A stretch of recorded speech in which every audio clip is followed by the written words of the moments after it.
Hello, my name is Gabriel Galway, and this... Where's he gone? John Cena! Are you falling behind on your DM prep? Are you looking for a mini adventure to distract your players while you catch up on your DM notes? Well, the Wrath of the Cookie Monster and the Pyjama Goblin Gang might be the adventure for you. This adventure has this wacky exterior that conceals darker undertones and complex dilemmas that will stress your players in the best possible way. And what is great about this adventure is that it can be used for almost any level. I originally designed this level to try and make my level 12 party sweat against a small group of goblins, and I managed to succeed, so it can work as high as 12th level if you want. The idea was originally inspired actually by Runesmith's video on kobolds, so do go check that out. With this adventure though, it ideally works for maybe like a party of level 5, that's a real sweet spot, but any party between levels 1 to 10 would also have just as much fun. And so, if you're ready, would you like to explore the depths of the Cookie Monster Cave? The overview of this story is very simple. A town the party is passing through has been plagued by taxing demands of a cookie monster. This cookie monster has established a lair in a nearby cave just outside of town. And a group of goblins, known as the Pyjama Goblin Gang, have become messengers for the Cookie Monster's needs. Every day, the townsfolk are required to pay a cookie tax. And this started off as a humorous request of 100 cookies, very reasonable, but is now grown very dire indeed. Initially, the townsfolk laughed and cooed at the cutely dressed goblins and totally ignored their request. Oh, come on, donkey, look at him in his wee little boots. You know, how many cats can wear boots? Honestly. Oh, let's keep him. This was cut short when the goblins viciously murdered and kidnapped several townsfolk the very next day.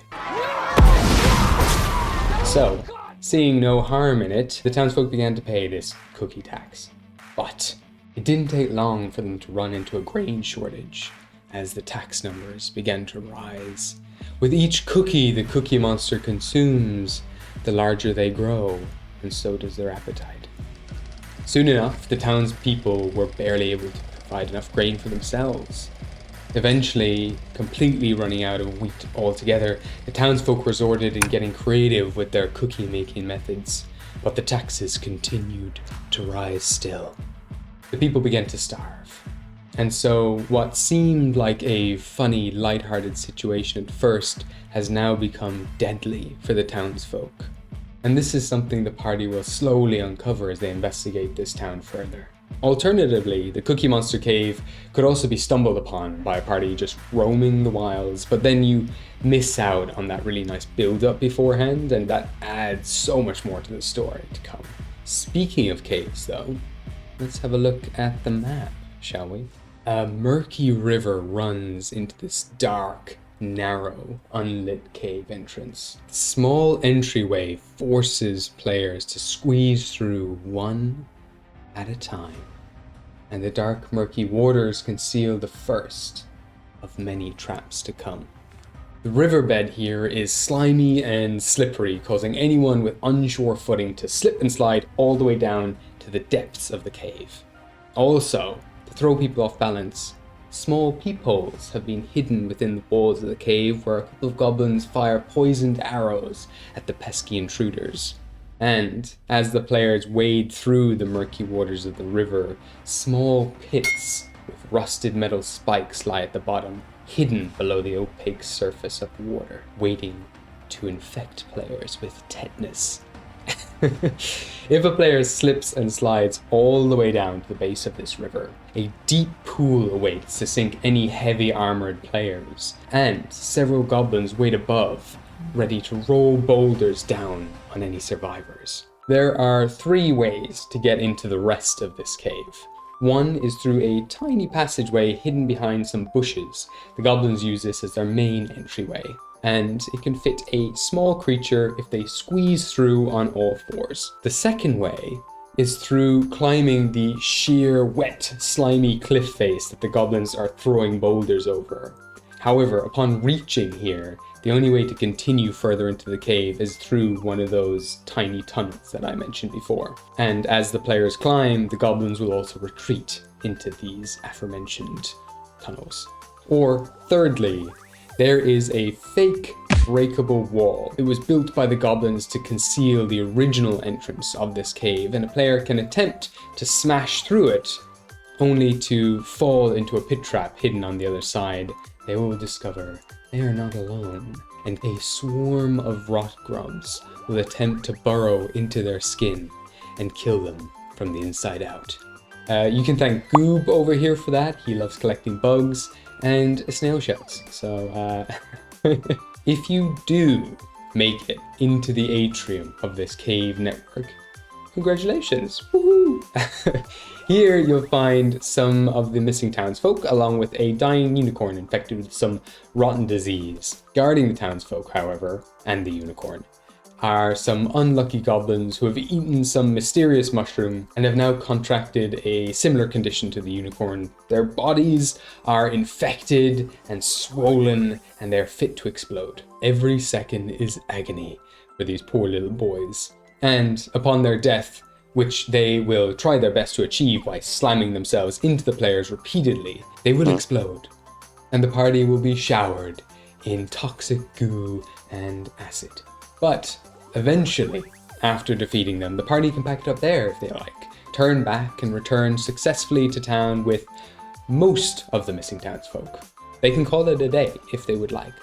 Or they could progress deeper and move into the next area of the dungeon, the Hall of Heroes. But before we do, let's learn just a little bit about the Pyjama Goblin gang. The Pyjama Goblins were once a peaceful civilization, being naturally smarter than their kin. They got by happily crafting and tinkering in the comfort of their cave. And occasionally they enjoyed going out into the world to go find precious shinies to bring back to their clan. Their hoard of treasure steadily grew over time, and it began to attract the attention of other treasure hunters. And so many adventurers attempted to plunder the Pyjama Gang Goblin's cave, but all underestimated their ingenuity and failed. The goblins began to collect these fallen adventurers, taxidermize them, and put them up as warning signs to anyone who dared enter their cave. They called this part of their home the Hall of Heroes. In these narrow, twisting hallways, taxidermy adventurers are found in alcoves in the walls, displayed atop simple pedestals, labeled with their names, class, and race. But they're not simply here for display. Each body is rigged with a secret dart dispenser that fires on passing intruders. Each dart is poisoned and can paralyze victims. If all the party members become paralyzed, or if those paralyzed are left behind by their companions, they will be dragged off and added to the Hall of Heroes. The hallway then continues to wind and twist, leading the party to a storage room, where two mimics are being held prisoner, and they don't get much to eat here, and so they are very, very hungry. They can be bargained with though, and can tell players about secrets hidden around the dungeon, in exchange for heavy compensation along with their freedom. In this same room, there's another breakable wall at the back that conceals a hidden passageway that leads to the goblin's treasure hoard. But, of course, it is guarded by a barely visible gelatinous cube. Betsy, the cube, is ready to consume anyone who happens to slip by. In the other sections of this dungeon, two goblins stand watch over their remaining prisoners while going through their methods of escape from their oppressor, the Cookie Monster himself. They don't appear to be too concerned about the prisoners escaping through their flimsy cell doors made of bone and twine. Large pitfall traps await below each cell for anyone bold enough to try to run. The goblins need substitutes to feed the big blue beast, if not enough cookies can be found. And the monster has eaten far too many of their kin for their liking already. All throughout this dungeon are tiny peepholes that the goblins can fire at intruders through, and tiny getaway holes can be found all over if the goblins need to escape the players when things get dicey. If the party finally make it to the end of this cave, they discover a small society of goblins who are just as much a victim to the Cookie Monster as everyone else. They're forced to find him cookies or have their loved ones torn apart before their very eyes. And so just as the players' heartstrings are being pulled, and as they're possibly beginning to sympathize with these goblins, who have tormented them the entire time they've entered this cave for, the goblins then blow up the bridge that the players are trying to cross, ideally while there's a few players, in the middle of crossing it, and drop them down into the darkness below. If the players, however, get through all of this, and make it to the end of the lair, into the chambers of the Cookie Monster themselves, here is how it goes down. Typically, the Cookie Monster is a blue slad who can heal itself by eating cookies. If you're making this though for a higher level party, make him a grey, green, or death slad. And even toss a few other slads in there as well to back him up in combat. Some unfortunate goblins who are turned into Cookie Monsters too. Or for really low players, you can just make him like a big old bugbear or something. The party will have gone through so many of their resources already at this stage that he will be a pretty deadly threat. But the main purpose of this dungeon is to have fun. I like to have fun.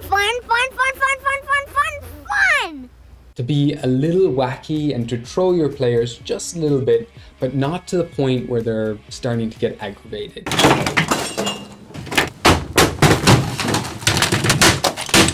If that does start to happen, just hold back on some of the traps and encounters and throw them a bone every now and then. You want the players to be just mad enough at the goblins, but not mad at the game itself. So that when they finally reach the end of this dungeon and they have the goblins right in their grasp, they discover that they're just looking out for their own, that they're scared and that they're vulnerable. And then the bridge blows up under their feet. I've also written this up as a full module with traps, magic items, monsters, everything. There's also a list of every single goblin's names, pronouns, and a little bio on who they are and what they enjoy. And I was considering making this one of many rewards for a future Patreon page. Let me know in the comments below if you would be interested in that, and if you'd be interested in like a monthly mini adventure with NPCs, monsters, magical items, and maybe even a homebrew class or homebrew system every now and then. But if you're not so interested, that is perfectly fine. And I hope there's enough in this video to still inspire you and maybe give you a day off from DM prep for a little while. Let me know in the comments as well what you would do upon reaching the end of this goblin cave. Would you help the goblins or would you get your sweet revenge? And how do you think the Cookie Monster came to be? And if this was on a Patreon page, what else would you like to see on that page? Thank you so much for watching and making it to the end of the video. Congratulations! Thank you all so much for your love and support. You're all so kind. Thank you. That's it for me, but I will see you next time. Have a wonderful week and happy gaming. Goodbye!